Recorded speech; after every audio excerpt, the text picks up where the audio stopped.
শতরূপে সারদা বই থেকে পাঠ। বিষয় নিবেদিতার ধ্রুব মন্দির। শঙ্করী প্রসাদ বসু।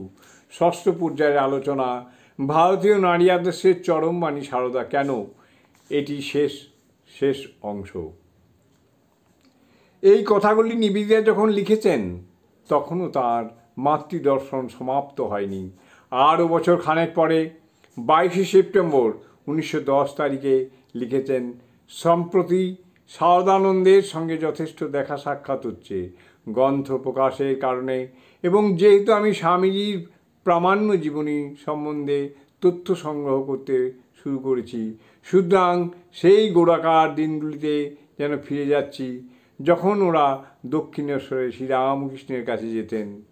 প্রিয় মাতা দেবী ওই কালের প্রামাণ্য সাক্ষী হিসাবে বর্তমান। পূর্ণ তিনি মাতা দেবী, পূর্ণ মাধুর্যে, মৌনে, আর কি জ্যোতির্ময়। ইদানিং আরও গভীরভাবে বুঝতে পারছি তিনি কত সত্যভাবে শ্রীরামকৃষ্ণের সহধর্মিণী ছিলেন। জয় মা। জননীং শারদাং দেবীং রামকৃষ্ণং জগদ্গুরুং পাদপদ্মে তৌ শ্রিত্বা প্রণমামি মুহুর্মুহুঃ। জয় মা।